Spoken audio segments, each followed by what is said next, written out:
Thank you, Catherine.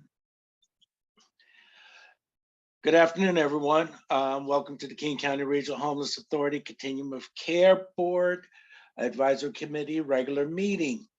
Today's date is April 5th, 2023. The time is 2:04. Sorry for the late start. I'd like to welcome everybody joining us today. Christy, would you be willing to give us a land acknowledgement? Aho. Hello, everybody. My name is Christy Hamilton. My pronouns are she and her. I am a daughter of the Assiniboine people and the Salish Kootenai, as well as the Scottish people. And for those of you that don't know what a land acknowledgement is, it is a formal statement that recognizes and respects Indigenous peoples as traditional stewards of this land in the enduring relationship that exists between Indigenous peoples and their traditional territories. It means a great deal to the Native Americans and the Indigenous peoples to acknowledge that we were the original stewards and that we all meet on stolen land. Recognizing this land as an expression of gratitude and appreciation from us to those whose territory we reside on. And it's a way of honoring the people who have been living and working here since time immemorial. It's important to understand this long-standing history that has brought you to reside on this land and to seek to understand your place within that story. Land acknowledgements do not exist in the past tense or historical context. Colonialism is currently ongoing. As we know, it's a process, and we need to build mindfulness, full frame initiative, and well-being into our present participation. It's worth noting that this is Indigenous protocol. So we learn from other Native peoples as we step onto somebody else's Native boundaries. As Sioux, if we went to the Ojibwe peoples, we would acknowledge that we were guests on their land. And when the Ojibwe came to our land, they would acknowledge that they were on our land. And so it's a very, at the very minimum, it's just an acknowledgement of respect. And so with that in mind, I acknowledge that we are on the land of the Duwamish people, who have been here for at least 10,000 years, and that's science, that is fact. And we come together as a group, as a community, as a coalition to acknowledge that many of our neighbors are without housing, and housing is a human right. And we as a coalition and a board do what we can to provide housing as a human right to our neighbors, no matter what tribe you're from. If it's black, brown, white, yellow, purple, or you're from a different universe, we hope to help you get housing because we believe that's a basic human right. I wasn't picking on you, Jen, even though I saw your purple shirt there. So I thank you for the ability to lead this acknowledgement. And with that, I say aho. Thank you, Christy.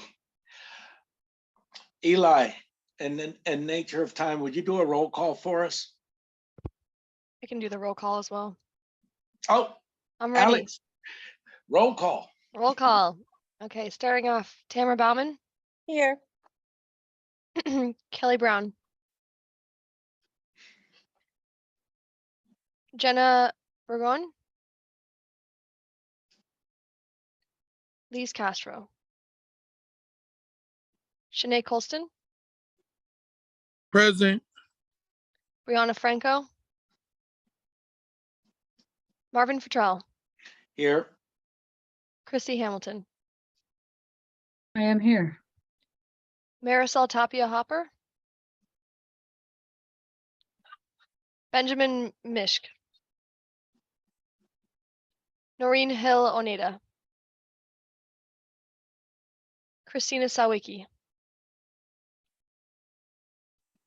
Robin Tasuda. Karen Taylor. Sherry Tillman. With only 4 members present, we do not have quorum. All right, thank you. Please let us know as other members join us. I have a question. I believe that both Jenna Burgoyne and Reverend Kelly Brown have both formally stepped down from the board. I'm wondering why we are still acknowledging them at roll call.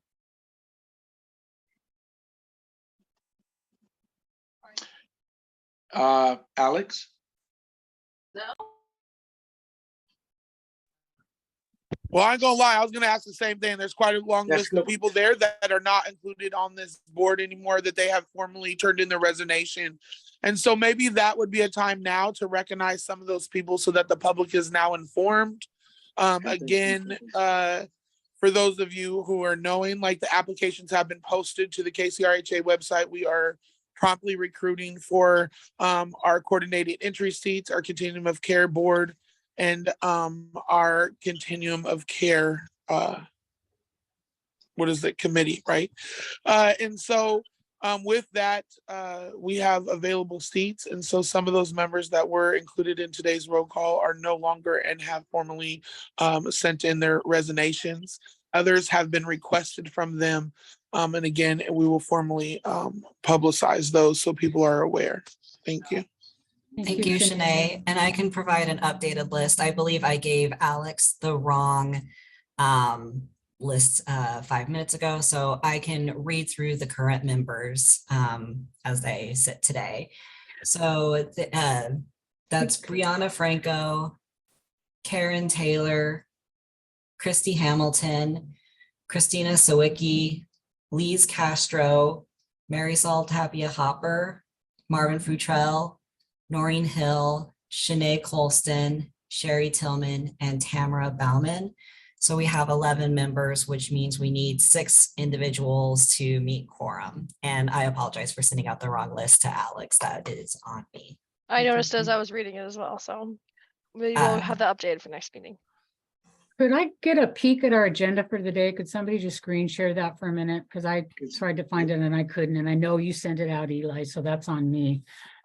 Yeah, I will share my screen. Thank you.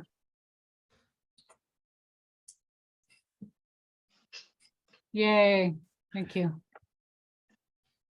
Appreciate you. All righty.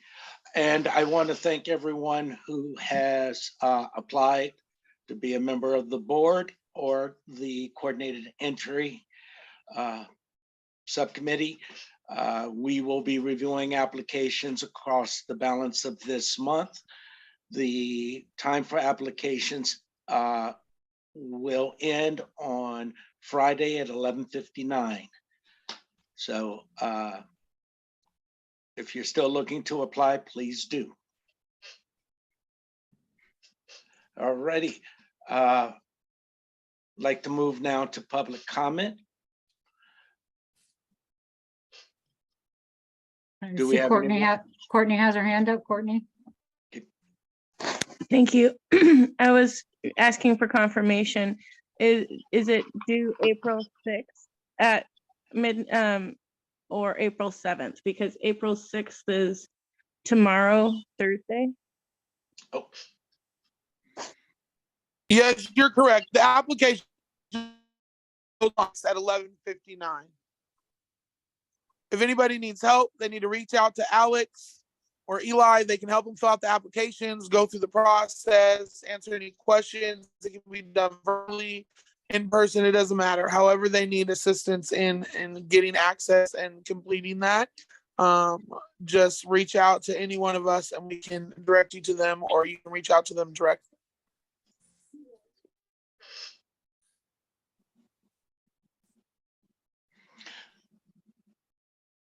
I see no more hands. you don't see any more hands? I don't. Okay. Peter Lynn has a comment. A link to the application is now in the chat. We're good. Thank you, Christy.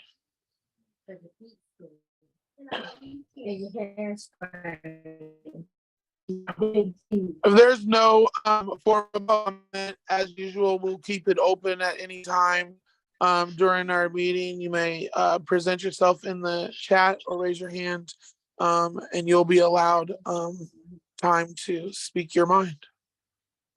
All right. Thank you.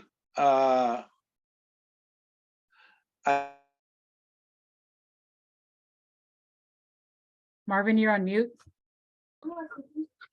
Christy, I'm gonna need you to Thank you. pause all that, okay? Okay.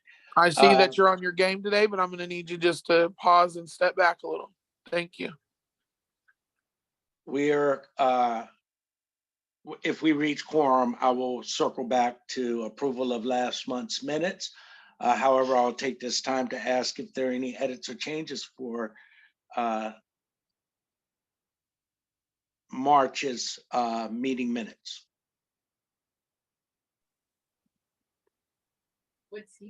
I reviewed the minutes with Eli that were sent out, and I did not see any variances in those. Thank you, Shanae. Any others? All righty. That will take us to our NOFO evaluation and ranking priorities. It's asking on our agenda, it's asking for a vote. If we reach quorum, I will happily come back to this one also. However, does anyone have any questions about the rankings, values, and priorities?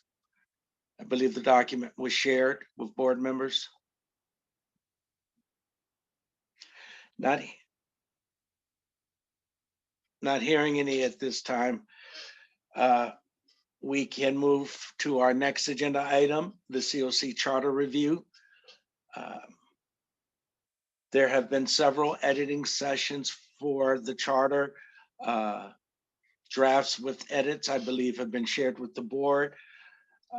Eli, would you like to bring that document up and we can do a quick review? Yep, it'll be one quick moment. And I just want to make sure that we understand that in regards to the NOFO priorities and values that we are voting on that today. If yeah, hopefully we will reach quorum and we can do so. Okay.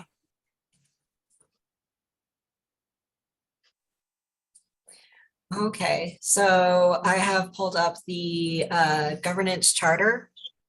There are a couple large changes that I would like to first address before going through the document. One is there was an ask for the term advisory committee to not be used, but instead COC board. So though that has been updated throughout the document with at the beginning a clarification.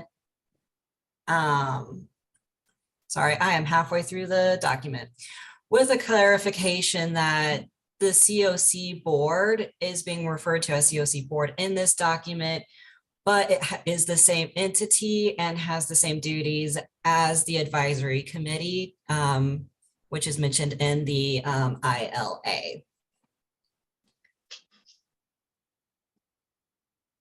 Okay.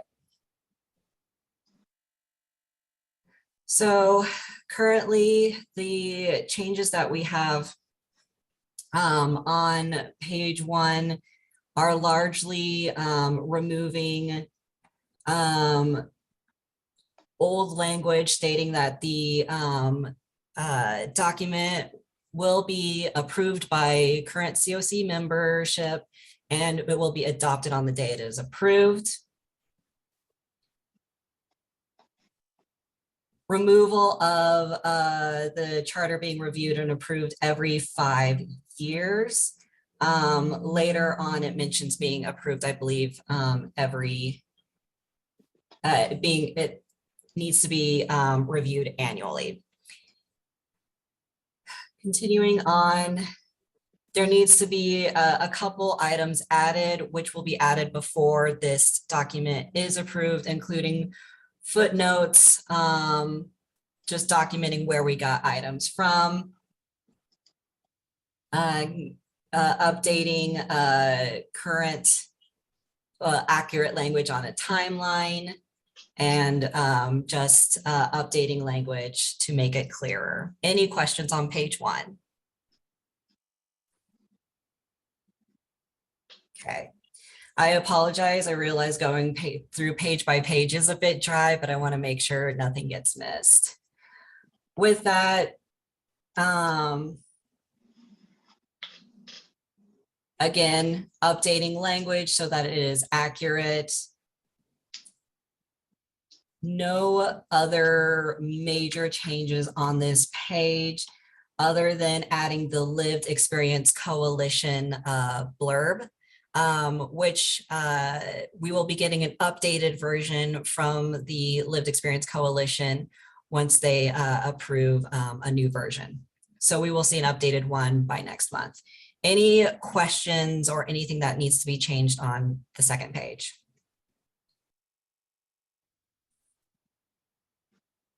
Okay. It is my hope that if we hear changes, we can either, if they're quick ones now, but if need be, we still have time to set up one more editing session this month where folks can go through it with a fine tooth comb. Absolutely, we can do that. So we will set up another session and invite all board members. And then I will review just major changes today and ignore anything that includes grammar.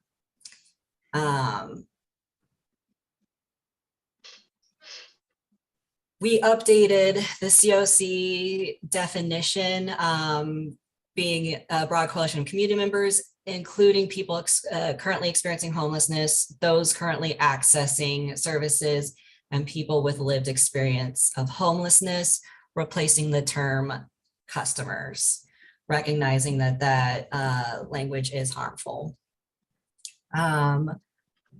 Stating that the COC will meet at least twice a year, so that leaves it open for the full COC to meet multiple times if desired. There are no other specific major changes on page 3. Is there a HUD requirement on COC meeting date time? How many, you know what I'm saying? Yeah, there's a requirement of 2 meetings per year. Thanks. Yep. Good question. Again,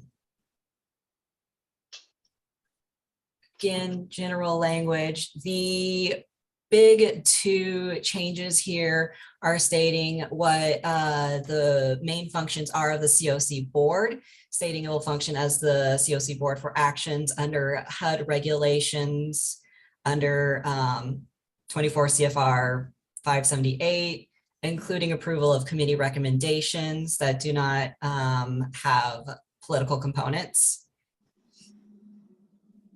And it will apprise the governing committee and implementation board on policy and technical issues, which it has made decisions, and forward for approval any committee recommendations that it identifies as sensitive or political in nature, or for which it does not have decision-making authority.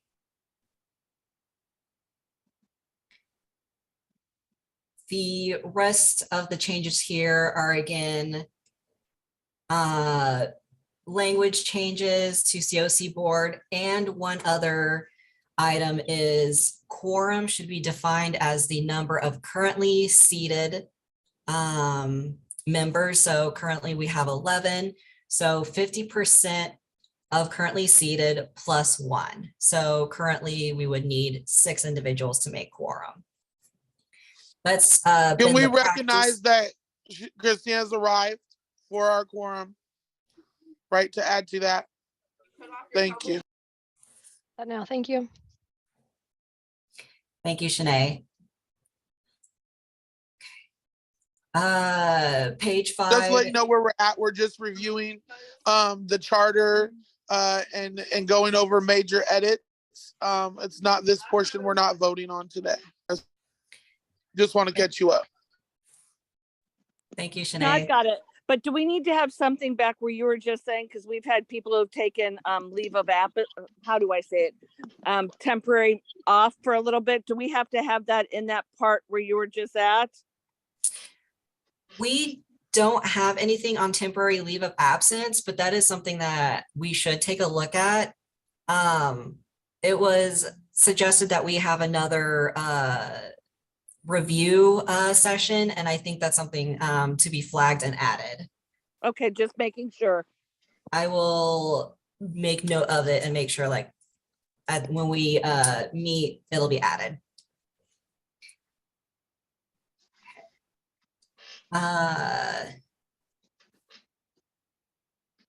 No other major changes on page 5.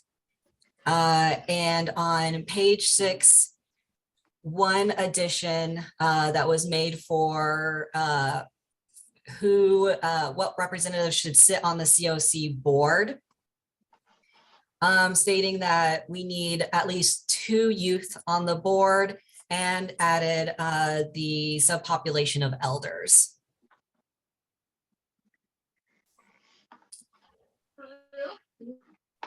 Okay. Piece there that if we're gonna list seated positions, we need to list them all. And so, yeah, I don't want to exclude or not have on some list that someone may have and not have all representatives seats in the subpopulations listed.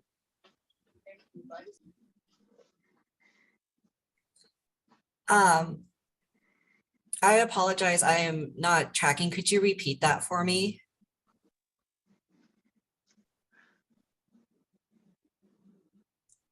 Would you like me to give a crack, Shanae? We want to list all of the subpopulations that we wanted to include on the board, and that there is at least at minimum one representing the populated groups. Okay, so kind of like with the youth has the 2 include the Right, so numbers. then I want a section that says incarcerational, right? We have a seat for elders, we have a seat for families, we have a seat for domestic violence, we have a seat for single adults and that, right? Like we need to, if we're gonna list them out like that, then we need to list all the ones that we are, one, expecting people to be applying for, to hold those intersectional seats of lived experience. And then the other expectation is that if you are here and you're representing the elders, that you are involved in that elder experience. You're meeting with community elders, you're meeting with fun, doing that type of stuff in regards to that population that your seat is representing. Okay, that I understand what you're asking for now. Apologies for not following earlier.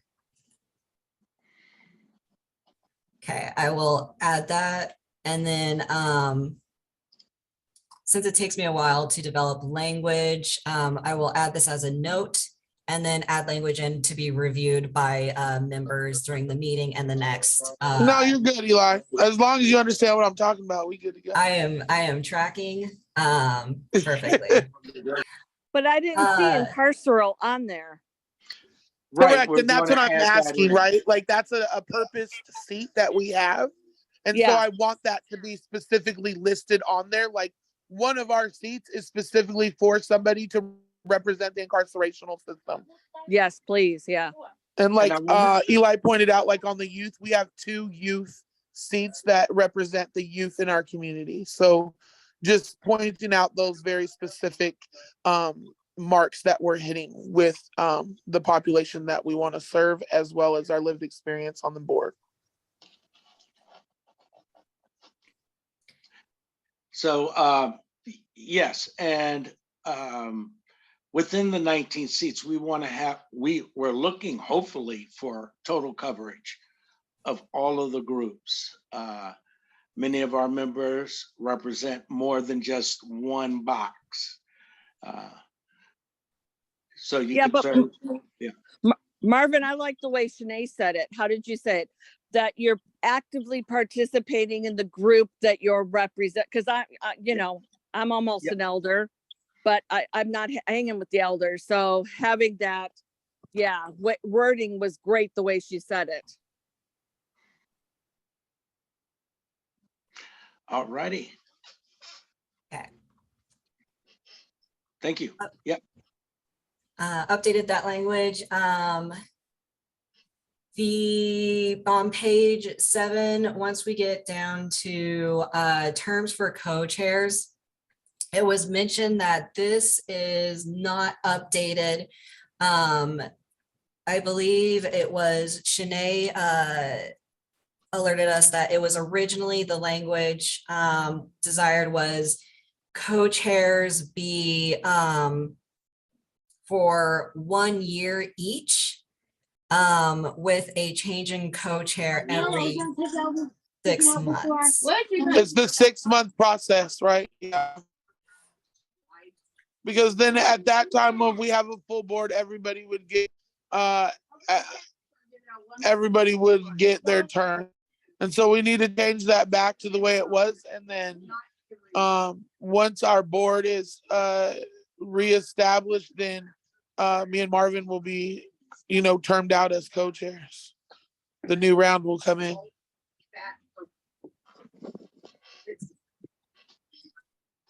Thank you, Shanae. Okay. And we would do, I think we had said we would, bring one at a time. We would rotate out and new folks would rotate in. Moving on to page 8. The major changes here was in previous conversations, the Consumer Advisory Council had been removed, and then the Youth Action Board has been as well. The Youth Act and the intention behind that was there currently is not a Youth Action Board stood up, but it is currently actively being worked on. So the language will need to be updated once those groups are active again. And they'll be sending a representative to our meetings in the interim until they get up. So that way the youth that are onboarding can be involved and know what's going on, and they're not just seated on us on our board as blindly, right? We met with KCRHA representation for the YAB, and it went really well, and they are onboarding and hope to have that done within I'm going to say the end of summer, right? To give them adequate time. And again, in the midterm, they'll be sending a representative to help keep the youth informed, as well as inform us of their progress and their YAB experiences. Great. Thank you, Shanae. I Moving have a question. on. Oh, yep. On this. Why is the Consumer Advisory Council as written as a SLATH Youth Action Board? I thought there were two separate committees. Where Are you just putting them together for expediency? This was specifically about, it was, the language is the same in both of those. So, okay, so they're still two separate councils. You just have mushed them together for expediency. Yeah, it Okay. was, it's the same language was copy pasted for this. And so we can update language to make sure it's, It's clarified. Thank you, Eli. yeah. Thank you for that.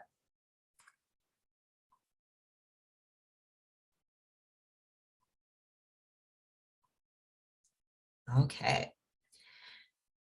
Moving to page 9.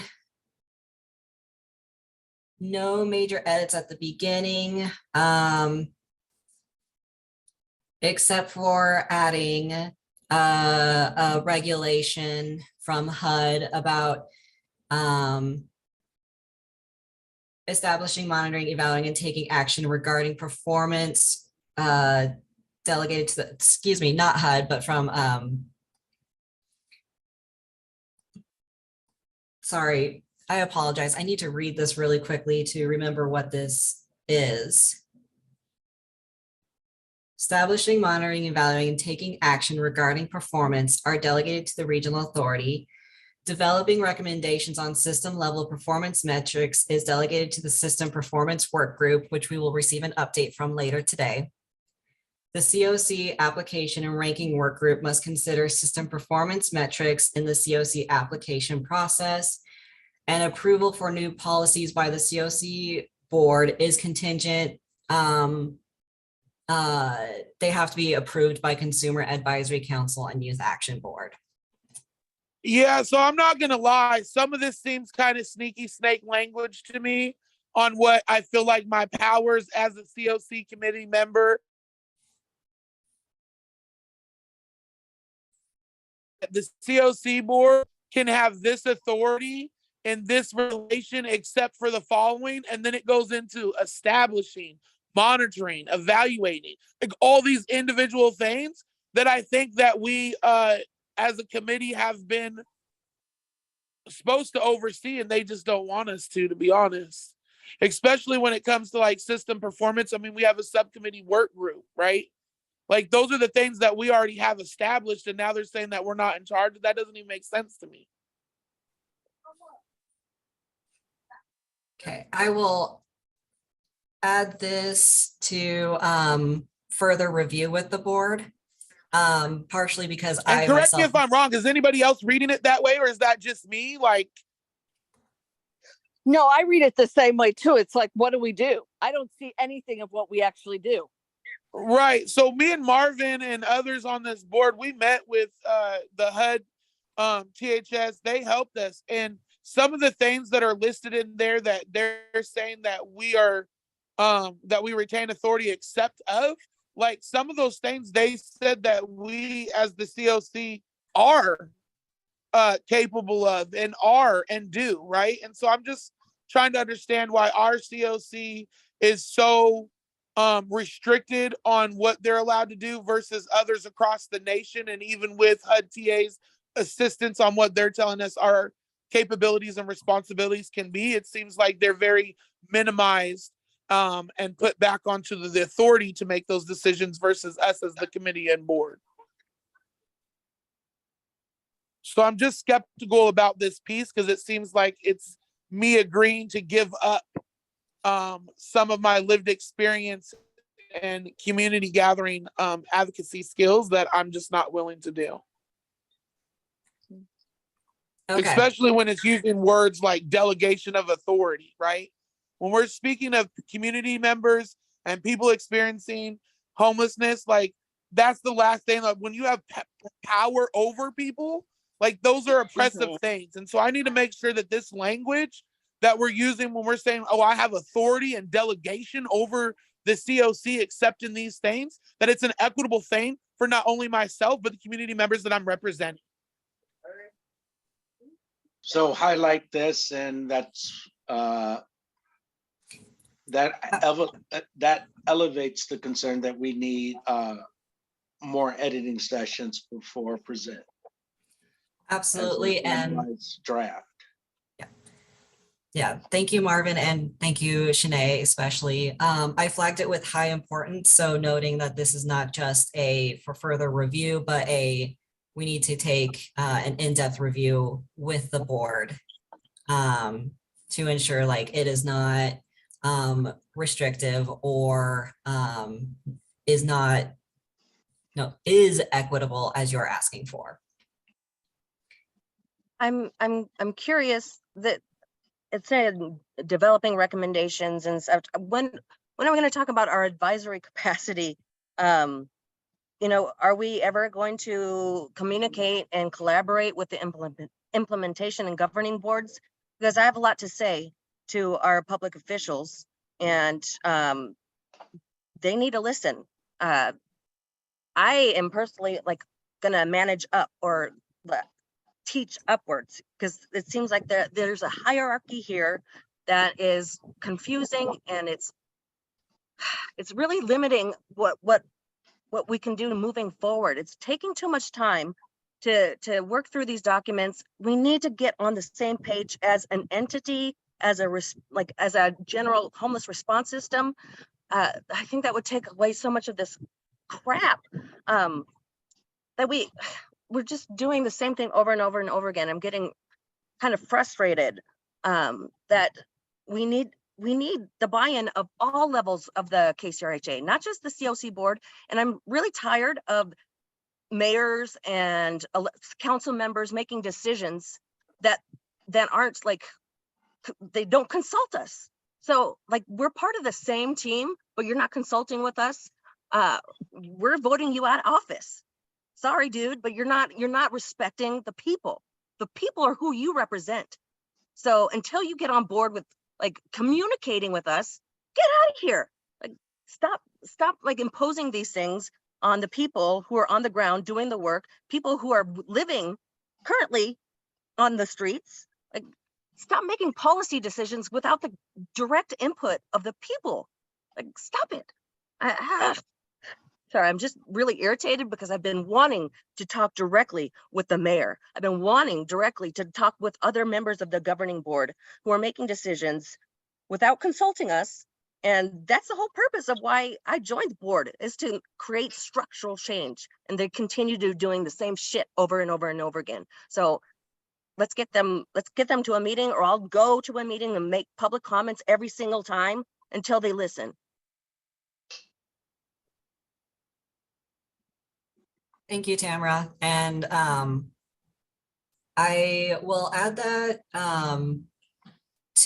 there's a portion where later in this meeting, we're asking what the board wants me to really focus on, partially as the as the coordinator. And I think that I heard that that is a high priority for not just you, but the whole board. And I've been hearing that from the board, wanting to, as one of your titles is as advisory committee, really wanting to fulfill that role. So heard, and I think we can also discuss in the meeting where we can add in the charter more what that role looks like. So I'm going to, Eli. I'm yeah, sorry for no. coming off aggressive, but like, I'm just, it's tired. I'm tired of it. No, the frustration, I hear frustration, but I know that it's a system thing. And like you said, you've been going over this document multiple times, and it gets old fast.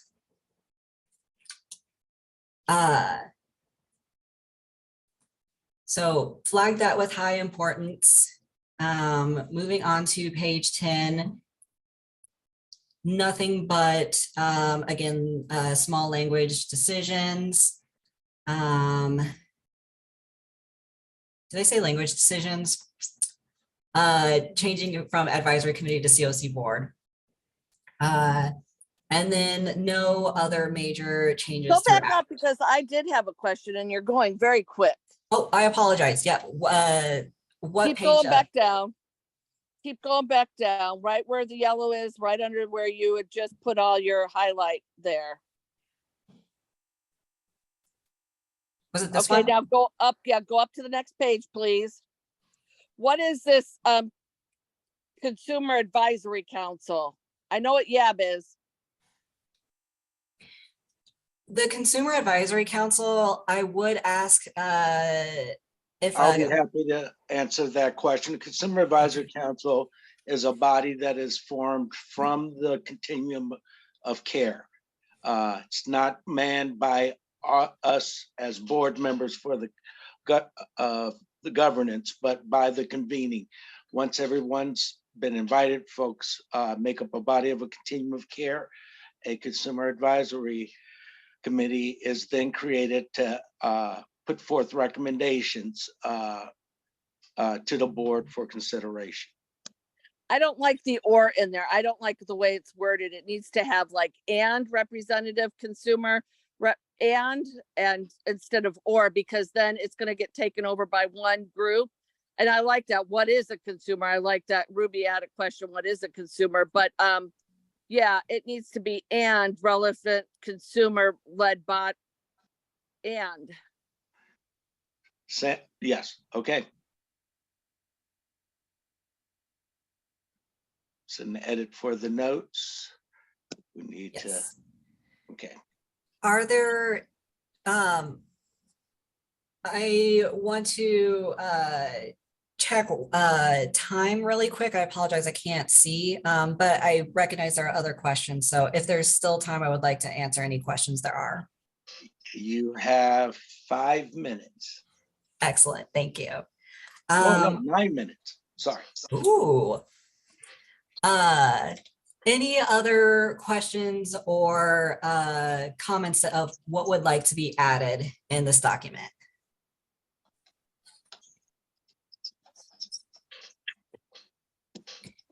I recognize it is a long 14 pages, so if later on you remember something that you would like flagged, feel free to also send me an email and we will add that in.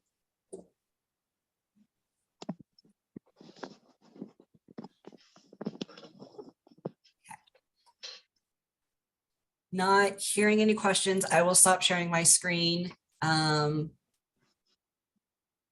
we will schedule another review session with folks. And then, as mentioned, feel free to email as well. Thank you, Eli. Question for staff, have we reached quorum?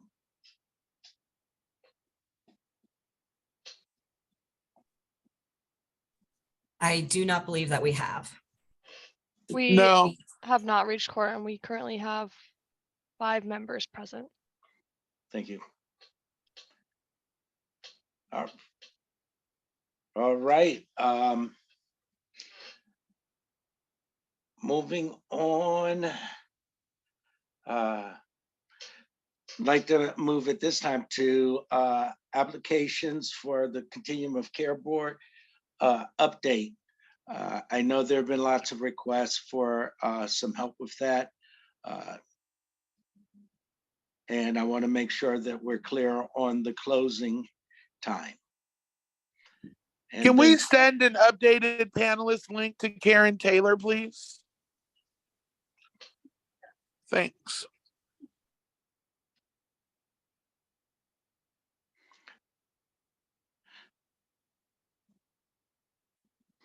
And one of the other requests is that we have a meeting scheduled where the board will review applications this month.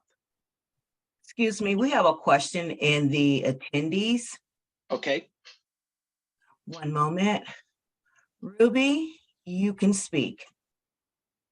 Oops, wait.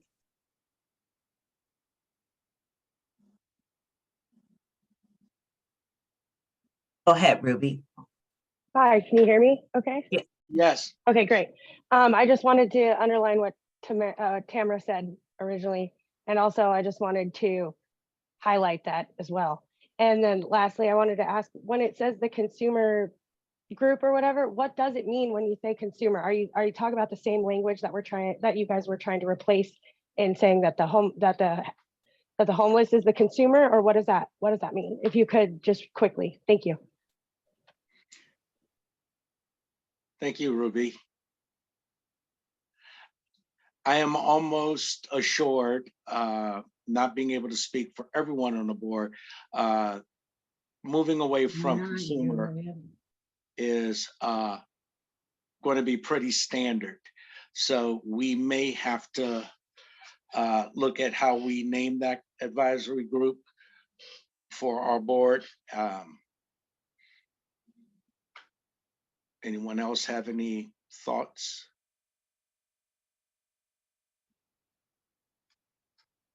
Okay, Yeah, I definitely don't like that word, because it makes it sound like you're purchasing goods or services and.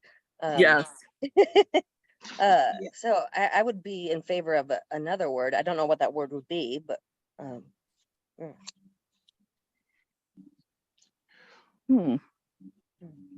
Participant. I heard the desire to change the name, and I will do some research to see what other communities have used as suggestions, but we can also. Clients. Suggestion.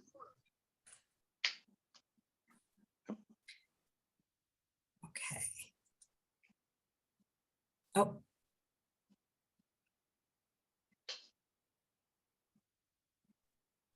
all righty. Hello, can y'all see me? I can't see you, Karen, but I can hear you. Okay, good. Thank you for joining us, Also Karen. joining us. Appreciate you being here. When can we start meeting in person? This is ridiculous. All these different links and emails and all this stuff. I can't keep up with you guys. You guys change. Once we get started doing one thing, it's another link and it's another this and it's, so it's just confusing. We should just meet in a big space and wear a mask. I mean, what is this?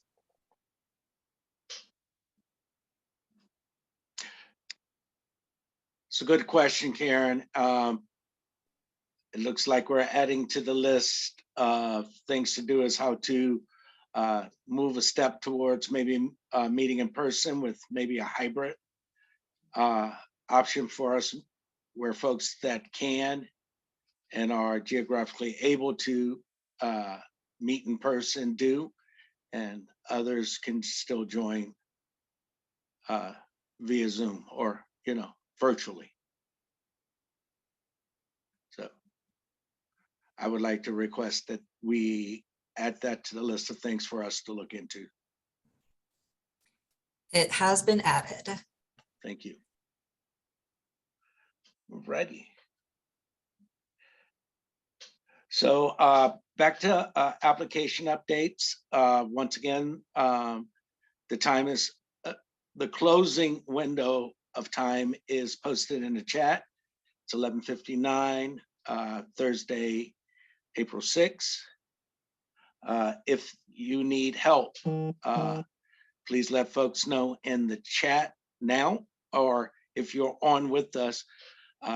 And for other queries, I believe I've read that staff will be reaching out tomorrow to help folks with the submittal process. Is there anything else to add? All right. Yes, actually. Mhm. Marvin, I just want to confirm because we have less members now. We currently have 6 members present and 5 absent. So does that give us quorum? That gives us quorum. There we go. I have something to add too. Yes, Karen. Looking at those applications, I noticed that there was not a lot of clarity in how to even fill them out. There were people that requested assistance. I think Shanae talked to Alex about that didn't really understand how to even fill it out. And I think Shanae said one of them was a scholar or something. So, it's very confusing. Everything is so confusing. And we need to simplify it and frame it so that it's ready for people on the ground, people that are living outside, people that are not computer tech savvy, may not have Wi-Fi, so on and so forth, and we're not doing a good job at making sure that those people are brought to the surface, that are, they seem to be, we're reaching to get them, right? We want them to participate in this and know about it and understand it, but we're doing a poor job of educating the community on even what we're doing as we say that we're doing this for them, right? Because they didn't ask us, right? So, the education, I think, is very, very important when we're talking about or saying that we're working with the homelessness and working with the community. They need to understand exactly what we understand. And I just don't think that application is easily understood as some may think.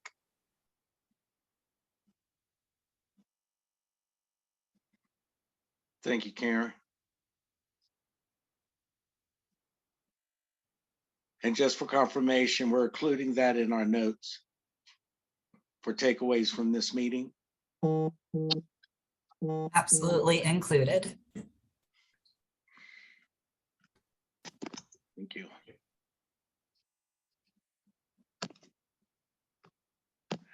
All righty. At this point in time, I'd like to take a few steps back. I'd like to put a motion forward that we approve the minutes from the March meeting. Second, All righty. Since I can't see it, all in favor, say aye. Aye. Aye. Aye. All opposed? Any abstentions? Motion carries. All right. The next piece, NOFO evaluation, ranking, values, and priorities. Can we move to accept them at this time? So moved. So move. Thank you. Is there a second? Second, All in favor? Oh, this one. Can we get a roll call, please?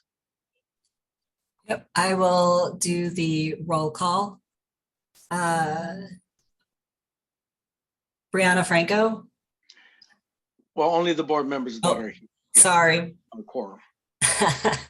Apologies. Tamara Bauman. Yes. This is Karen Taylor. I say, yeah, I'm brushing my teeth. Perfect. Karen Taylor.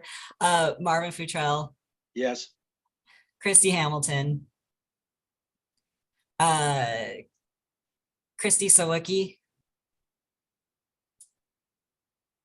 Sorry, excuse me, Christina Sawicki.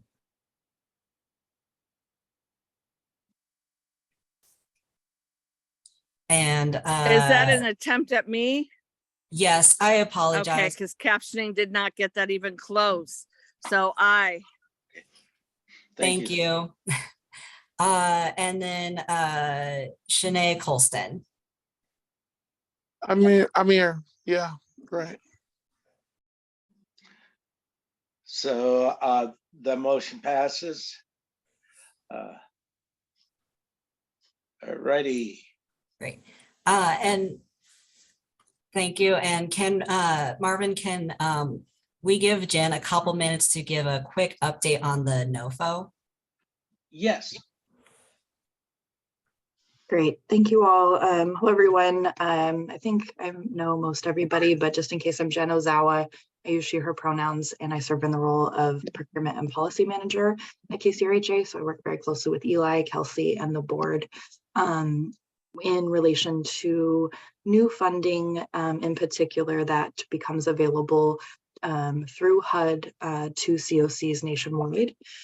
So I am super excited to announce, we will be formally announcing by the end of this week as well, but wanted to share in this space that the Seattle King County Continuum of Care was awarded, in addition to its regular renewal, an additional $4.1 million in new ongoing federal funding to our COC. Specifically, this was the bonus funds that became available in fiscal year 2023. So we'll be actually getting that award this year and be able to provide additional services. The awardees for that bonus funding are DESC Green Lake, DVSA Rapid Rehousing Program, Friends of Youth, Francis Village Permanent Supportive Housing Program, Multicultural Integrated Support Team, which is a permanent supportive housing program, and then DV expansion funds for the coordinated entry system for survivors of domestic violence who are also experiencing homelessness. So that brings our total balance for COC funding that the board and our Continuum of Care oversee to a total annual amount of $57.9 million in housing resources for our community. So congratulations, everybody. Yeah, any questions? Jen, real quick, does that also include those funded that get direct pay from HUD? Yeah, in that 57, yes. Yep, Okay. that's included in the 57.9 million for their direct grantees as well. I'm not sure if we ever provided an update on the special NOFO, otherwise known as SNOFO. We were not awarded as of this time in its initial announcement that was made in January, any awards. From that funding process, I believe HUD was going back to Congress to see if there was any additional funds that could be allocated to that funding process. We haven't heard anything additional back from that, but we did get notice in relation to the fiscal year 2022 for this renewal amount, and then the all of our bonus applications being also awarded fully. Any questions? Yeah, Karen? Yeah, I'd like to see future funding be centered around organizations of color. I heard the names of the organizations mentioned, and I really, first of all, I didn't hear anybody that I know or anybody that I'm in relationship with getting funded. So I know of a lot of grassroots work that's happening, organizations of color led organizations. And I want to know why. Well, maybe this isn't the time. So I know I do that often, bring up stuff that's not at the time, but I just need to voice the fact that I did not hear any communities of color receiving any funding. Yeah, so thank you for that, Karen. And I think it's always the time to raise issues of racial inequities. So let me just be clear about the specific grantees. So DESC, the YWCA, and API Chaya, which does identify as a BIPOC-led organization serving survivors of domestic violence and sexual assault. Friends of Youth, which is a youth serving organization on the east side. Opening Doors for Multicultural Families, which is the first organization within our COC that specifically works with individuals with developmental disabilities and permanent supportive housing. And then the Coalition Ending Gender-Based Violence. And again, I'll say that you can say that, but I know that DESC has racism embedded in it. And I don't care who they say. A lot of people are always going to try to use their little puppets that they have employees working there to say that they're a Black-led organization. DESC is not a Black-led organization, and neither is Friends of Youth. And I'm not saying that the people that they serve may not fall into the criteria of being disabled people or whatever. I'm just telling you, these are white-led organizations. Let's be clear. I hear you, Karen. And I also invite all board members to join us in our work group meeting. We will be revising and revamping the evaluation and application questions for in the event that HUD is releasing additional bonus funding for this coming fiscal year. So would love to have you join us, and then we can think more critically about how to ensure our applications for the funding processes are getting out to the right organizations that you'd like to see be part of the COC, and also not being vetted out through the funding process. We meet bright and early, 8 a.m. On Thursdays. Thank you. They're great meetings to attend early in the morning. Yeah, they are. Thank you. Appreciate it. Thank you, Jen.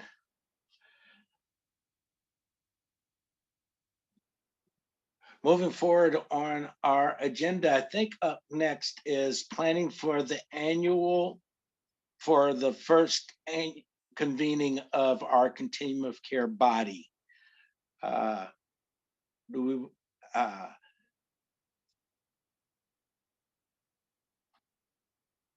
like to discuss plans and answer a question that was presented late that we weren't able to poll the board on before. So for the convening, we decided to extend the application period for applications for the board, 30 days, which ends tomorrow. And then we also push the convening back 30 days for May 6th, if I'm correct. And that has been the plan that Shanae and I have been most aware of and tracking. I believe the convening is needed so we can establish the other areas of our work so that we will work more in line with how COCs are supposed to operate. And I'm looking for feedback from board members at this time. I have some feedback. That one page that Eli had where it said, people of this, carceral veterans, that kind of stuff. Do we have a list of what we represent now so that we have a tool to be able to use, Marvin, when we look at it and say, oh, we have no veterans, we need to prioritize this. You know what I mean? Do we have that available to us? We do. And when we're looking at them, I know Shanae wants it printed out fully in our charter, which is good. And I really like that too. But when we all joined the board, we were asked to check our representation boxes. And I had a similar thought that we would also be able to look at it in that fashion. What are our seats identified for incarceral, youth, elders, but also geographical? Do we have South Side representation? Do we have North Side? And so that we can prioritize our applicant, in that fashion. So yes, I think, yes, we have a tool that will help us do that, hopefully a little easier.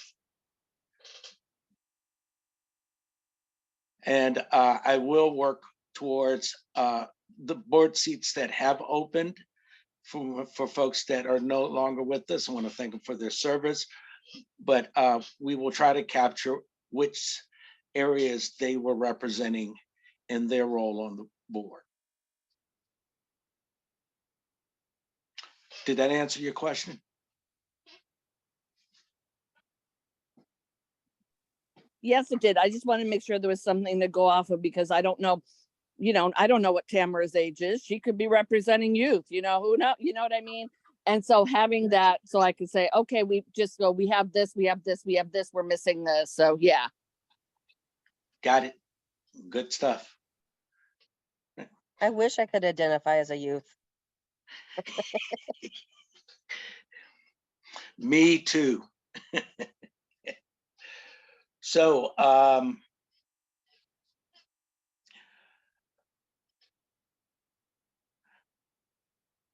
Shanae?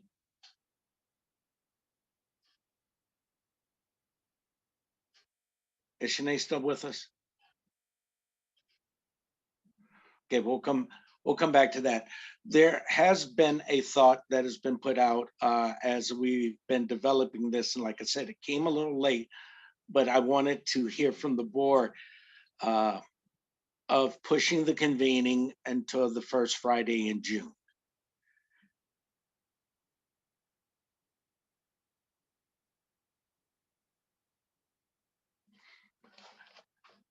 Is there like a compelling reason why, or?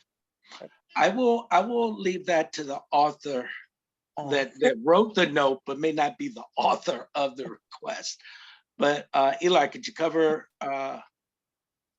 some of the thoughts behind adding an additional 30 days for the convening? Yeah, the main reason really is just event planning. Now that I am mostly onboarded, I am taking over the event planning as the coordinator, and I don't feel that I could provide a quality event and for you all within a month's time. That includes, we have to send out several invites to members across the community. And I want to ensure that when we do send that invite out, when we get accommodation requests, we can fulfill those because we will be sending that out with that. Usually for an event of this size, we would send them out invites out a month beforehand so we can ensure that people have time on their calendar and that we have a quality setup. At this time, we do have an agenda draft, but I will say on my end of things, not much else has moved forward, I will admit. And that's why I'm asking for an final extension of 30 days. Do we need to vote on it, Marvin? Do I need to make a motion? Yes, if you, yeah, I move that we extend it 30 days to give enough time for adequate preparation. is there a second? Second. All right, once again, this to be any discussion. I recommend that maybe Eli, you look at that place in West Seattle that we use, that old school. All Home used it for several events and it's very accessible to people in wheelchairs and bus lines. This, I will absolutely look into that place. This first meeting will be virtual, but we are trying to also set up my hope is to set up locations for folks who don't have internet access so that they're able to attend the virtual meeting as well. So thank you, I appreciate that. Any other discussion? I'll call for the vote. Eli? Run the list. Yeah, I'm just currently checking to make sure Oh, nothing in chat? Would you that like me we, to run the list? I wanted to make sure that we had quorum Roll as call. Shanae had dropped off, but Shanae, I currently see is jumping back into the meeting, so just want to give a chance for Shanae to hear what we're voting on. I also want to point out that Lise Castro has joined us. Please. Hello, Lise. So a quick recap is the motion on the floor is that we hold the convening the first Friday in June, a change of date from the first Friday in May. It's been seconded. Discussion has only centered around, I think, a good thing, which is how do folks that aren't technologically able to join us virtually this first go around, finding spaces in which they can still join. And I thought that was really good. So Marvin, which convening are you referencing? the continuum of care body. Okay, thank you. All right, I will go down the list for votes. Tamara, Yes. Christy, Yay. Marvin, Abstain. Christina, Yes. Karen,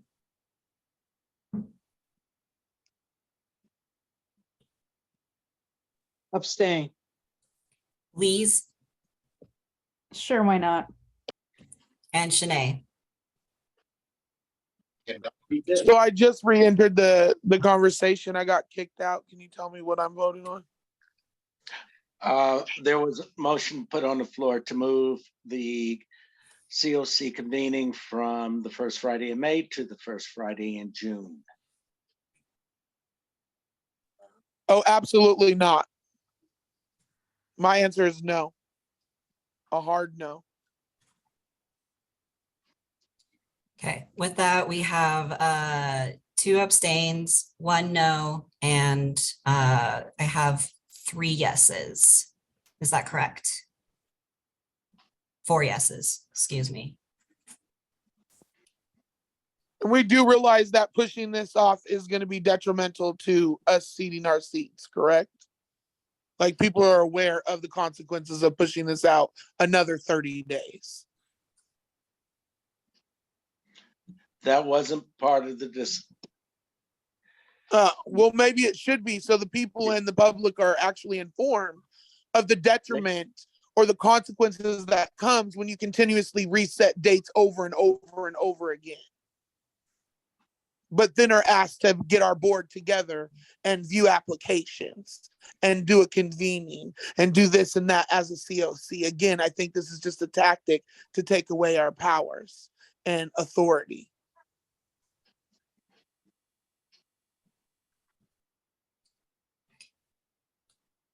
I'll say that my decision to go along with the abstention is that, in my experience, like if folks say that they're not ready to do something the right way, I've seen us move forward and then do things the wrong way. And I, yeah, have been hesitant about what it could look like if folks aren't prepared, whether that be like unjust like hiring processes or that kind of error. But I'm definitely open to like changing my answer if we think that this is something that is urgent enough that the potential like risks of doing it in a rushed way would be worth it.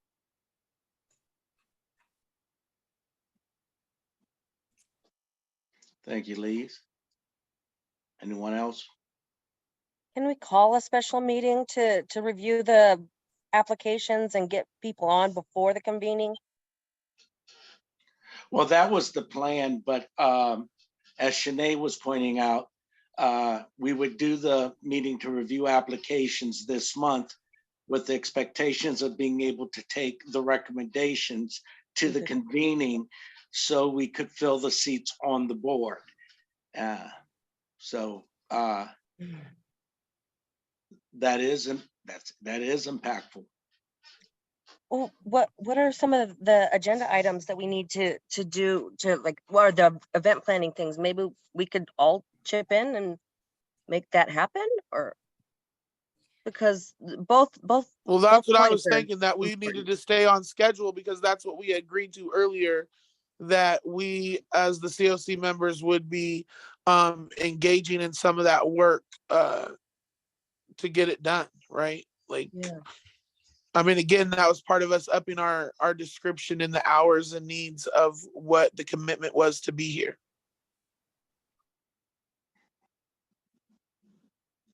Yes, understood. With this discourse, why don't we take that vote once again? Because it seems to be unclear to me whether or not this is the will of the board. All right, I will restart the vote then. Tamara, Yes. Christy, Yes. Marvin, No. Christina,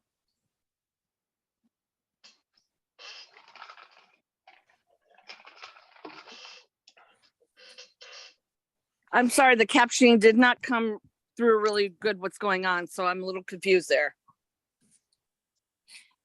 the The question is whether or not to move the convening schedule for Friday, May 6th to Friday, June 2nd.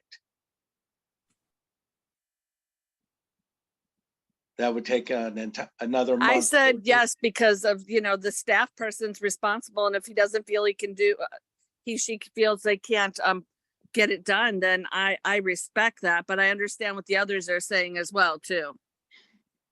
We can help the process if need be. Well, I just don't understand what you're not going to be able to get done. Is it not in letter of invitation? And I will say, like, I don't think us as a board need help in writing a letter of invitation to our own COC convening. I think we write it and we give it to them to issue out.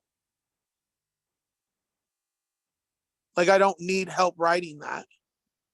And if that's what you're referring to, and that's what I asked Eli in the email, like, what specifically is it that we need to be putting on hold or that needs to be done that needs all this extra time?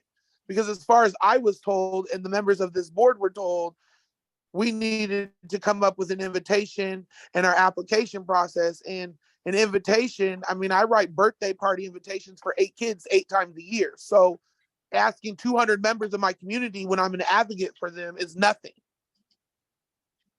so the It's the invitation that is being discussed is we have to invite per HUD guidelines, we have to invite anybody who wants to become a member of the COC to join the COC annually. So we have to extend that out to folks. Once folks identify themselves as being a member of the COC, they are then able to vote on COC items such as COC board members, and the charter. So we need to send an invite out to folks to essentially register as a member of the COC. Once we know who is a member of our COC, we will then have them join this convening and be able to vote. So it's registering folks as a member of the COC, which does take time. And I want to give folks ample time to spread that out. So we're not getting just our regular folks, but really reaching out to those grassroots organizations that have been mentioned in this meeting so they can register as a COC member. That does take time, and planning an event, also even a virtual one, does take a lot of time.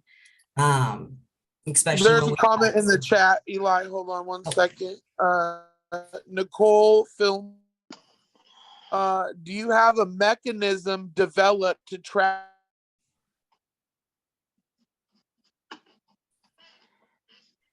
If you're talking about a mechanism to track registration, yes, and that is being developed. We're also going to then be creating, not we, we'll create a work plan for this event. So it is by week that we know what needs to get done. But currently we have a month to get this event up and running.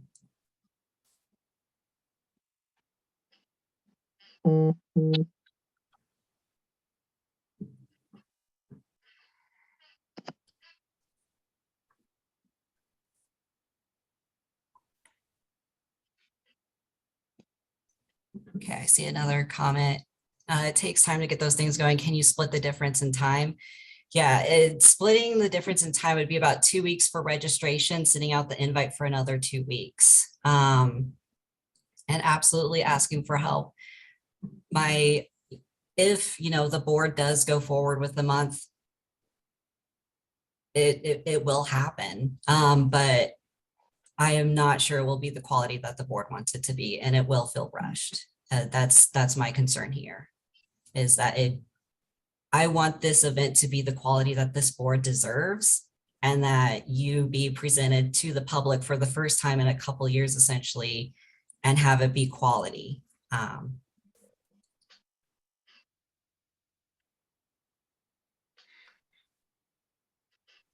Are we ready to get back to the vote? Sorry, I keep getting kicked out of the room. Okay. Shanae? My vote's no. Oh, okay. Yeah, no.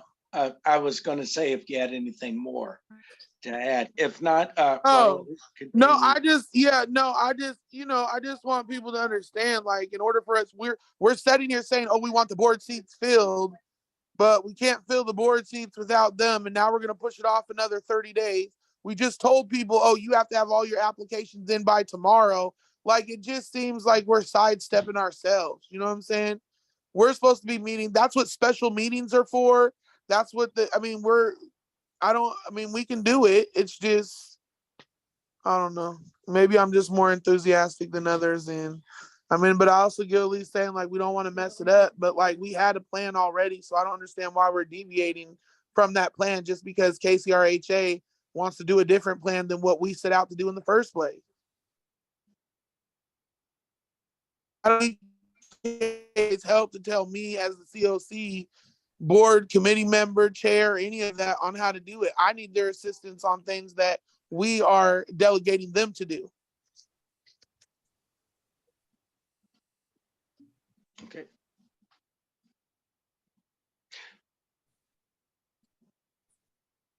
So at this time, I would suggest that we simply, for the last time, restart the vote on this motion. Running down members again, Tamara. I'm so torn. Can you come back Reread to what me? it is, please, because captioning only gets, out of every 5 words, maybe 3 right. So that I know exactly what it's saying. Motion presently is a request to move the COC convening from May 5th to June 2nd. Did that come through, Christine?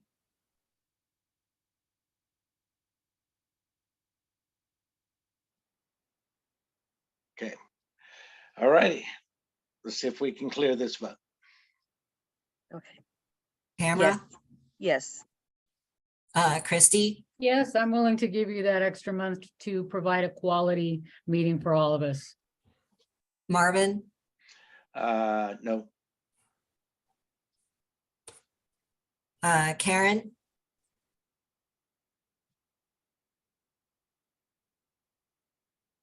No, Lise, Abstaining. and Shanae. No. Okay, and noting that Christina fell off the call. There currently are 2 yeses, 3 nos, and 1 abstain. So the original date of May 5th will still stand. Okay. I would also like to suggest in the notes that we have it recorded on the agenda as April 5th, when it should read May 5th. We have 4-5 instead of 5-5. Yep, it will be updated. Okay. Ready. And while we still have quorum, we have two more updates to go before I rack back to our final vote. First is the System Performance Committee update. Ready when you are. All right, this is Christy Hamilton. I co-chair the System Performance Committee along with Tamara, and we have lots to report for you today. We onboarded and provided orientation for 4 new members. So we now have 7 active members for the System Performance Committee, yay, and a total of 11 members on paper. We did go through our inactive membership roster.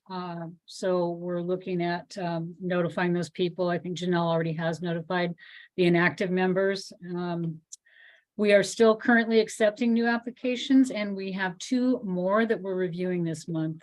We are actively seeking those that have lived experience that would like to help us change the face of how data is used in our homeless response system. We want to look at the whole person-centered well-being initiative type orientation.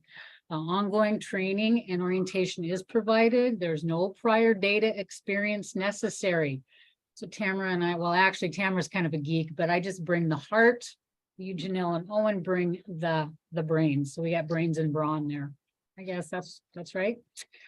We do have training on the systems dashboard. If you're not familiar with the KCRHA website dashboard, they are chock full of information and they are difficult to navigate. One of the things we talked about is having,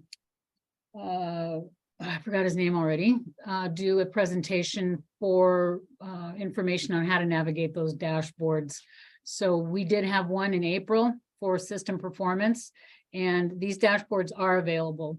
I want to go ahead and let everybody know that when you do attend, and everybody's welcome to come to the SPC meetings, the 3rd Wednesday of the month from 2 to 4, that first part of the meeting will be to receive ongoing training topics. And we're going to be continuing to review the system dashboards. A reminder that the HIC PIT HUD deadline is April 28th.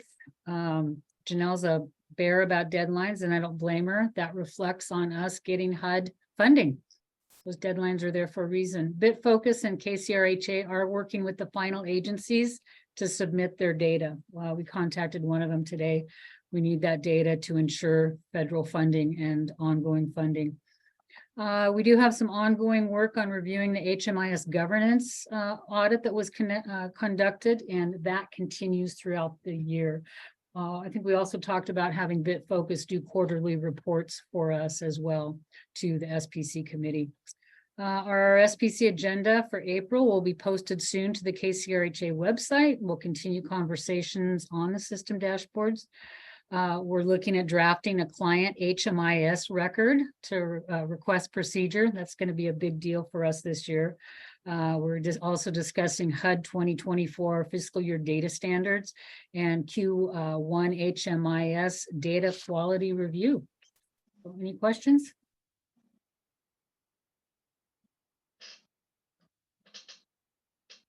All right, I'd like to mention that Ruby, that's in our participants board, she is one of the new members.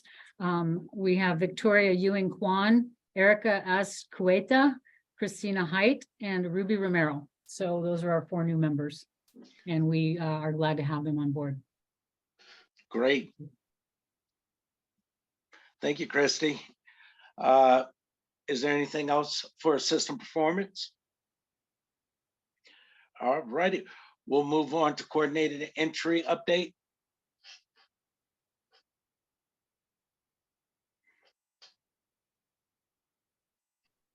So Alex E will be presenting and needs to be made a panelist, please. And I will share my screen as I have Alex's presentation. Great.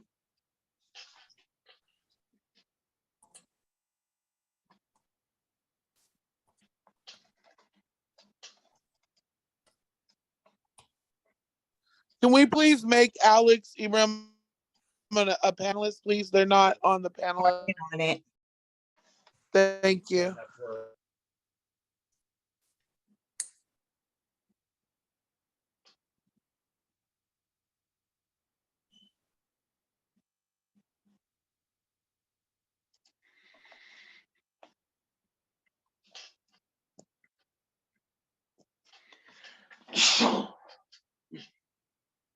I am looking for Alex in the attendees and I do not see him.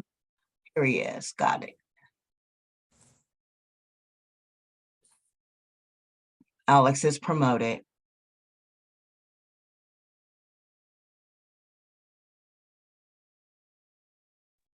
Hello, can y'all hear me?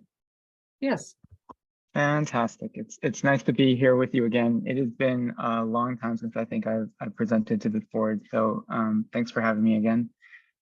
For those of you that don't know me, my name is Alex Ibrahimi. My pronouns are he and him. I'm the System Performance Manager at the RHA, and the major body of work that the team I support holds is the coordinate entry system. So I'll be giving an update on that. Does the board have any questions before I start? Okay. I tend to talk a little fast. I will try and be deliberate and not waste any of your time. Interrupt me. Feel free if you have questions as we move forward in the slides. Eli, can you start us off, please? So just to set a frame, the values of coordinated entry that we focus in on are equity, transparency, consistency, accountability, and constant improvement.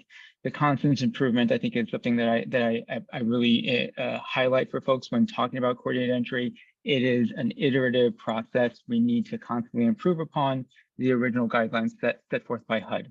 Next slide, please. Currently, coordinated entry is for folks that are living or sleeping outside. Those are folks that are unsheltered, sleeping in a place not meant for human habitation, again, unsheltered, staying inside of a shelter, and that includes things like safe parking or traditional emergency shelter or other shelter forms. Fleeing or attempting to flee violence, domestic violence, intimate partner violence, commercial sexual exploitation, all types of violence, so survivors, and young people between the ages of 18 and 24 that are at imminent risk of experiencing homelessness within 14 days. Next slide, please. To outline who does what and who decides what, the decision makers, starting from left to right to be clear, decision makers are the continuum of care lead entity, so that's the COC board, that's the KCRHA, they manage the coordinated entry system. The KCRHA system performance team, that's the team that I help support, does the operations to administer coordinated entry locally. The evaluation component is held by the community impact team at the RHA, familiar with Owen Kafis, who's currently leading that team. And then the oversight of the board, or the oversight of coordinated entry, excuse me, is held at the COC advisory committee, which is obviously you all, and when you are able to define it, a subcommittee that is specially focused on coordinated entry. Next slide, please. I have two photos of people. The photos are optional for my colleagues. And so this is a list of folks that are on the team that help to support this labor and delineations of the body work that they hold. You can see Karina holds vets, American Indian, Alaska Native, and True Blood bodies of work. Surya holds Housing Command Center, case conferencing, right-of-way work through the state, and family case conferencing. Nicole is new to our team and is currently being onboarded, so doesn't have a specific body of work currently.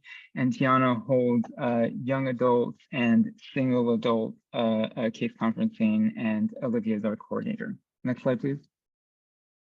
Access for coordinated entry is currently designed as a no wrong door model with 5 discrete access points in the community. They are listed there as well with their service operators. I will say that in addition to those 5 points of entry, those regional access points, there are hundreds of community-based assessors at a variety of different organizations in the community. If you are connected to an organization that is serving people experiencing homelessness, whether or not they have received funding to do so, and are interested in entering into a memorandum of understanding to gain HMIS access, we are happy to help usher in that connection and then give them the option to become coordinated entry assessors. Christy?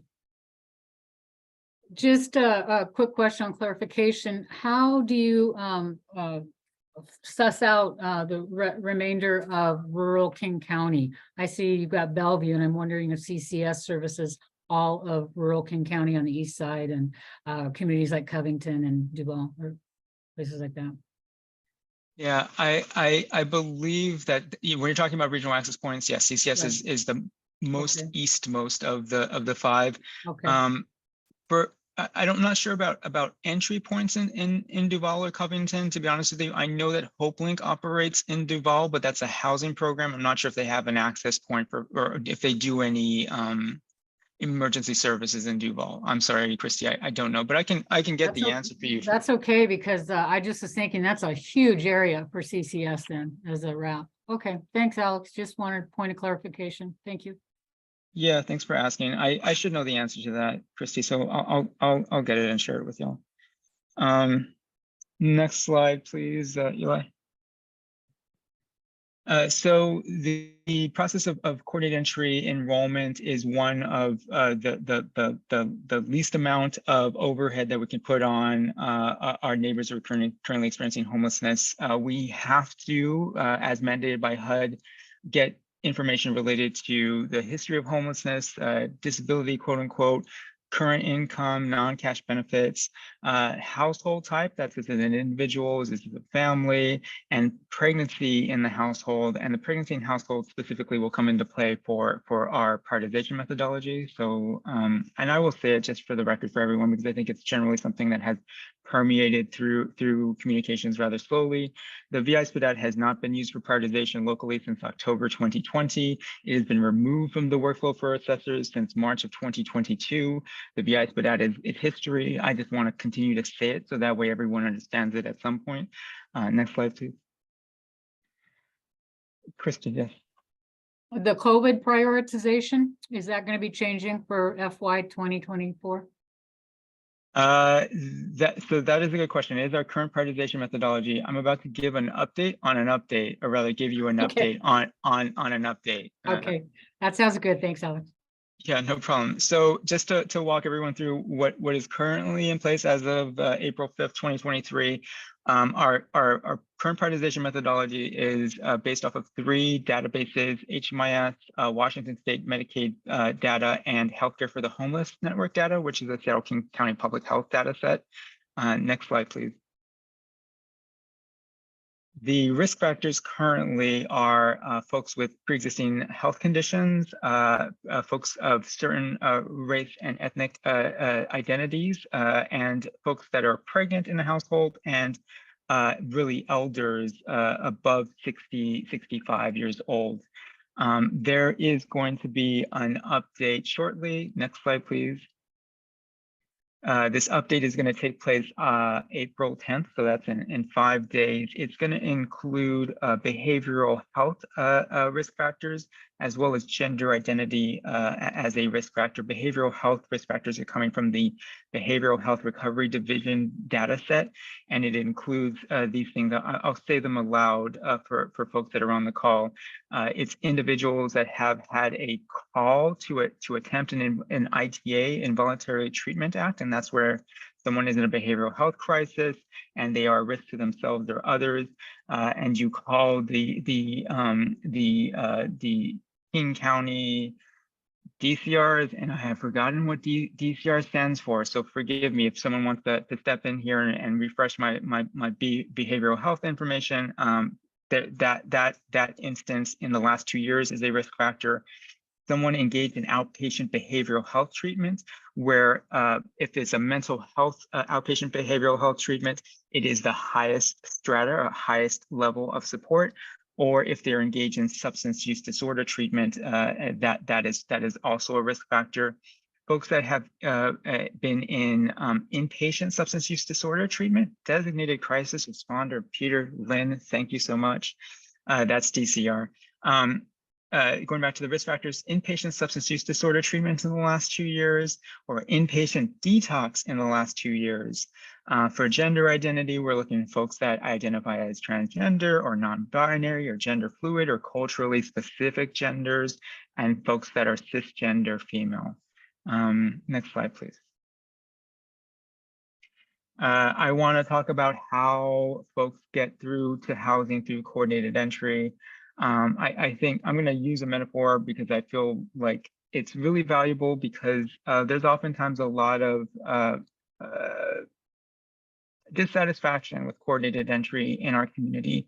I think rightly so, because the goal of coordinated entry, to put it simply, is connect people experiencing homelessness to housing and house them. Like that's it. You have two things, you put them together, and you know, that's an extreme oversimplification, but that's the intent of it. That doesn't happen as often as any of us want it to happen. And I think fundamentally the constraint that we deal with is a lack of housing for people that are experiencing homelessness, housing that's going to be affordable in the long term, housing that comes with long-term durable subsidies for folks. So it's really a housing constraint. And I know that people are very frequently frustrated with coordinated entry as a concept.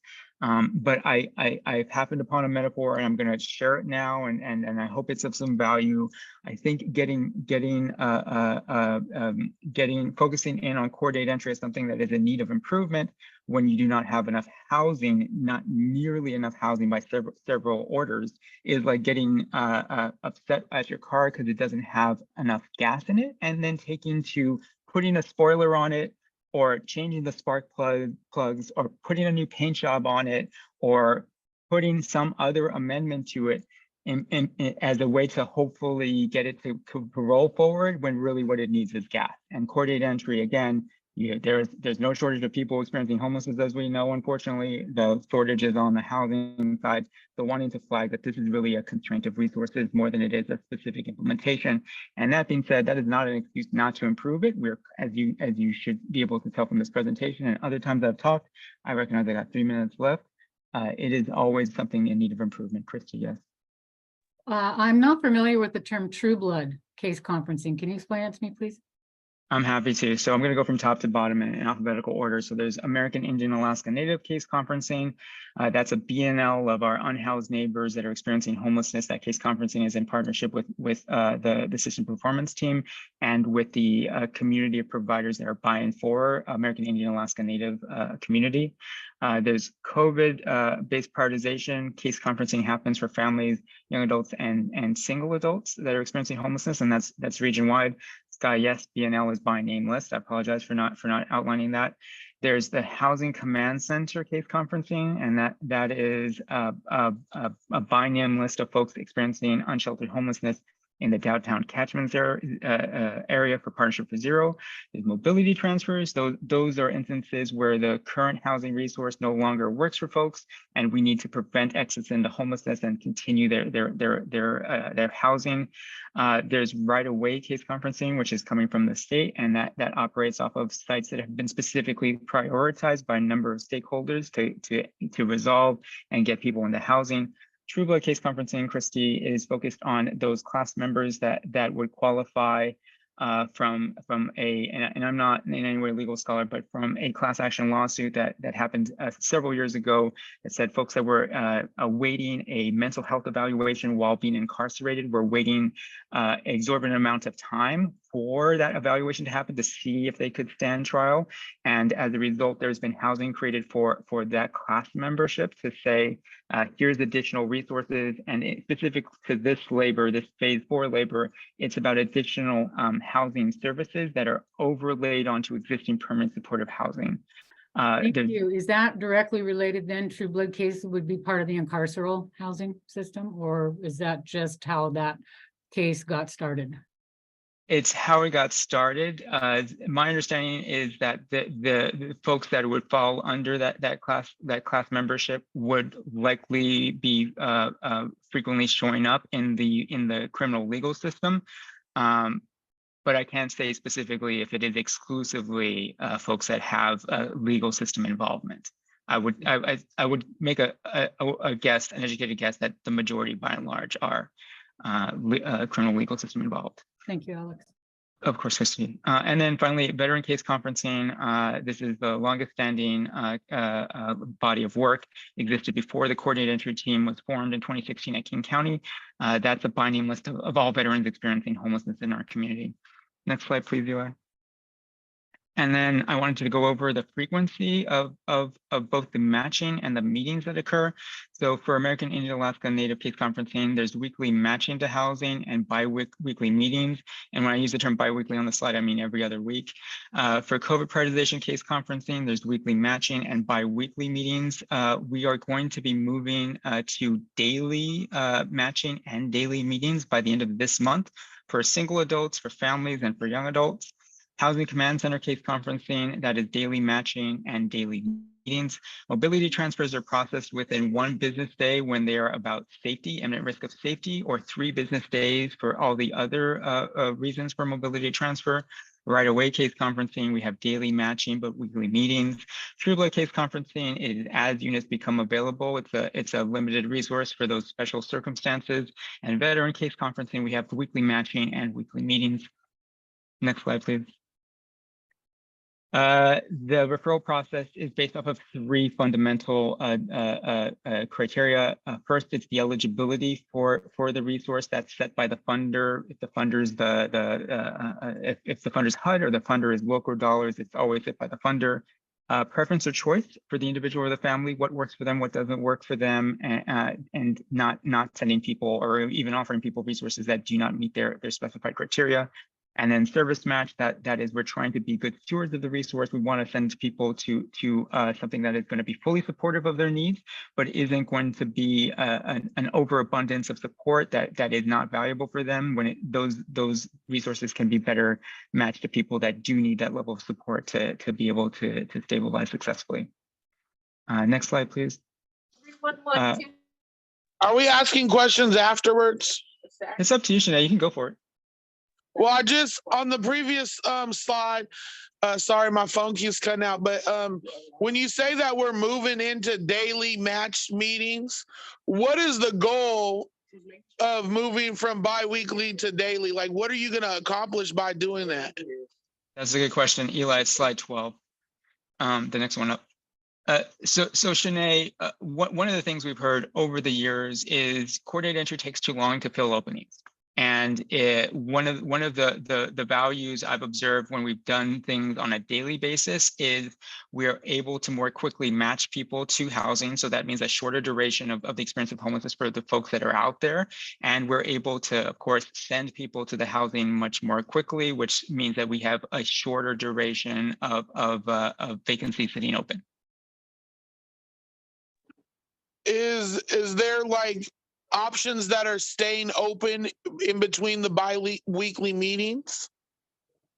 Yes, and that is something that usually results up until present day results in external fills. And I think you and I have discussed that in the past, but I'll state it for the record. An external fill is where the coordinated entry system releases the resource back to the provider that operates it, and the provider then selects who to use the resource for. And I use the term resource specifically because sometimes they're client-based resources, sometimes they're project-based housing. So we have been, and I may have mentioned that this at one point in time, we have been mandated by HUD to close external fills from the coordinated entry system. And this is one of the strategies to be able to maintain a short duration to match people to housing for the reasons that I mentioned before. Did that answer your question, Sinead? Okay. I thought I heard another question right before Sinead spoke, but I could be wrong. All right, I'm gonna move forward. Stop me if I've missed something, please. Next slide, please, Eli. So again, to the iterative improvement piece, I've touched it a little bit related to daily matching and daily meetings. We're going to be moving to by name list for families, for young adults, and for single adults. We're still going to be using a prioritization methodology, the methodology that I talked about earlier in the presentation, but the intent is to be able to take the relationships that exist in the community and use that as an opportunity for folks to connect to housing. I think what we're all aware of is that there are often portions of the homeless response system that do not have clear pathways into housing. And even though we're still living with the same resource constraint that I talked about in the middle of the presentation, having options for folks to path to housing, so long as they get that navigation support and the aftercare, that tenancy support is really fundamental here for the system change, and also essential for closing all external fills, so that way all resources come through the coordinated entry system and matches are made through that system as well. I talked about the update to COVID prioritization. Again, that goes live April 10th. We'll be sending out communications to our partners shortly. And then finally, I briefly, we streamlined the training process and the path to becoming a coordinated entry assessor, thanks to my colleague Kiana Brave for holding that labor. We are going to be able to, we actually have it already implemented, automated the process thanks to our partnership with BitFocus. For those of you that have been working with this for a while, you know I held it for maybe a year too long. There's no delays that Alex is responsible for. It's a very quick process. We allow people to do the training, a portion of the live training after becoming assessors and committing to that piece within a 90-day time frame. And we have created automated processes to be able to follow up folks and remove access should people not meet the commitment that they made. Any questions? Got one in the chat, Alex. Sky is asking, what's the timeline for closing external fills? That would be this month, Sky. April.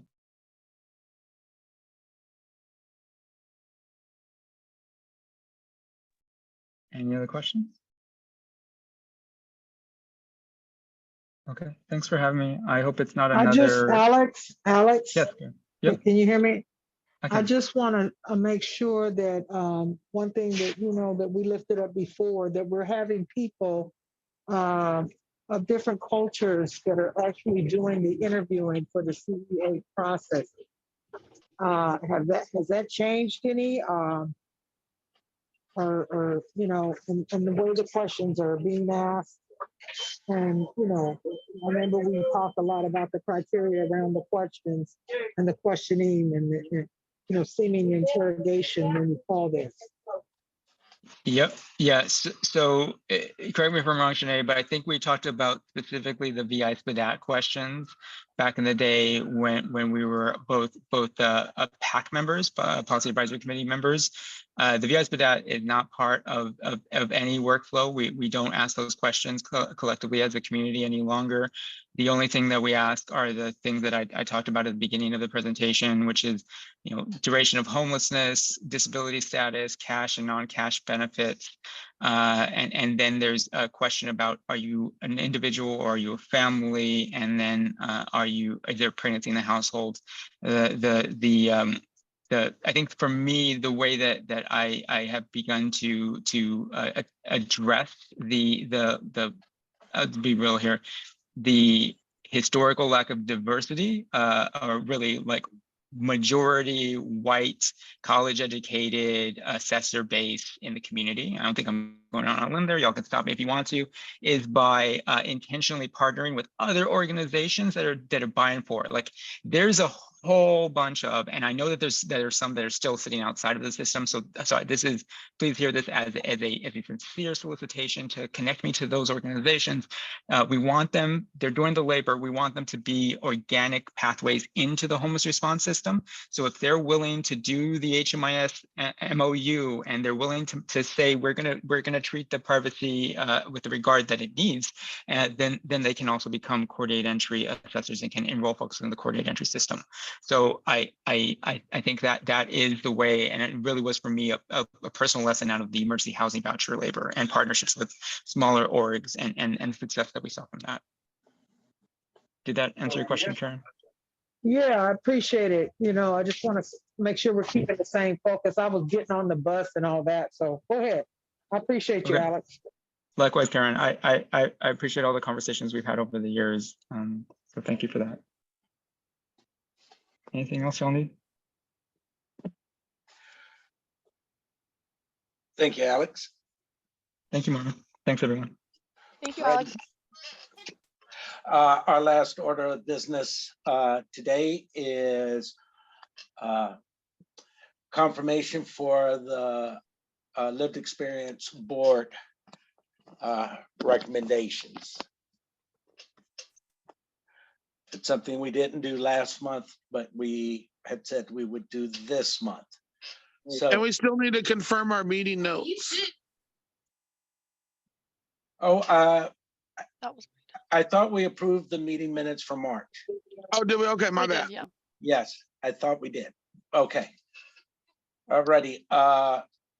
So Washington State Lived Experience has put forth Roosevelt McQuarter and Felicia Salcedo for the governance board and Okisha Brandon for the implementation co-chair for the implementation board. Also, just want to point that Peter has his hand raised. Peter, I couldn't see him.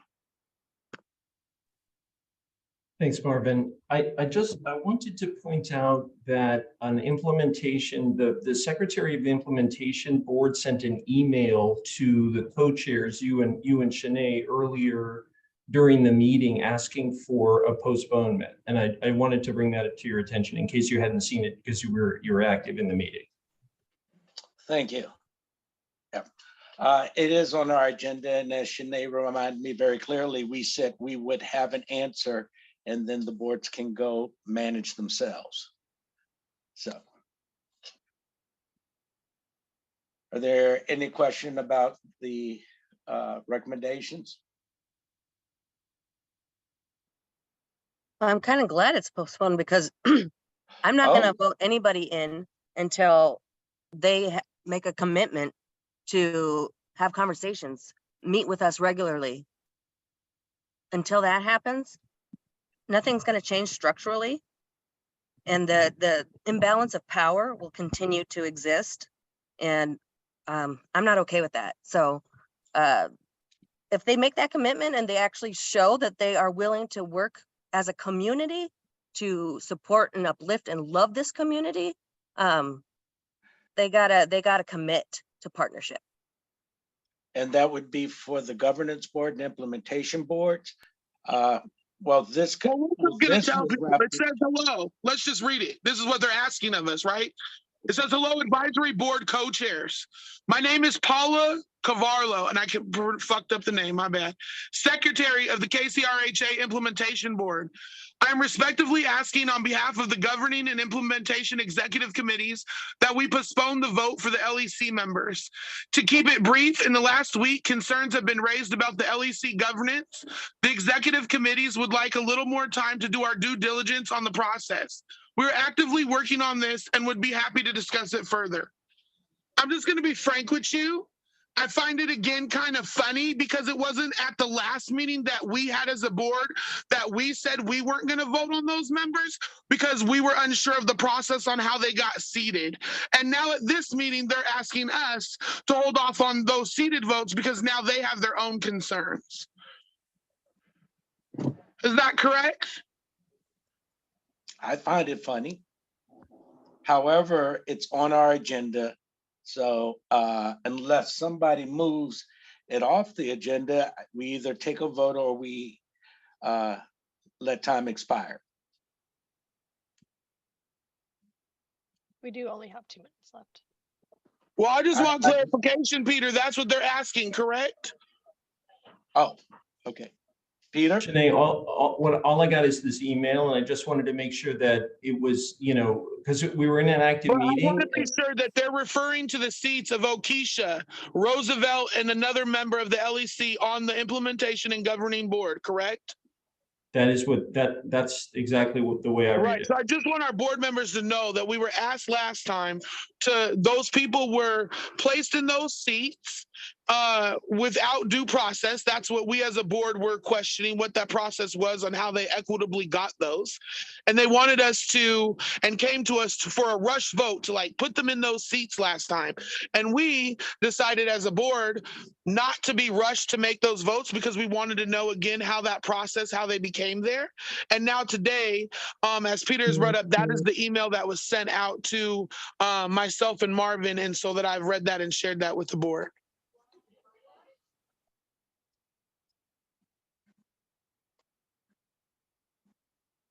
Well, Yes, thank you, Shanae, for that. I appreciate you. I will move that we accept the recommendations for the governance board, which is Roosevelt Porter and Felicia Salzedo, and for the implementation board co-chair, Okisha Brandon. And we did give them a deadline stating that we would have a vote for them last time, because remember, they were pressuring us to vote then, and we committed to giving them a vote on today's meeting on confirming those seats.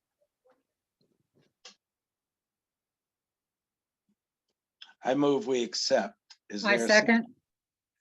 Thank you. Vote. Any more discussion? Vote. Great, let's vote. My vote is no, Karen Taylor. Okay. Eli, could you roll? I got Karen's vote, and then Tamara, I abstain. Christy, Yes. Marvin, Yes. Lise. No. Okay, that is 2 yeses, 2 nos, and 1 abstain. No, Shanae abstains too. Oh, Thanks for sorry, asking excuse us. me, Shanae. Okay. 2 yeses, 2 nos, and 2 abstains. Right. So we are unable to come to. Well, y'all have a blessed day. It's 4 o'clock. I'm out. Right. I want to thank, we will pick it up next month. I want to thank everyone for joining us today. As always, please, if there are any follow-up questions to the meeting, feel free to email us at the link provided on our page. And that would conclude today's meeting. It is now 4:01.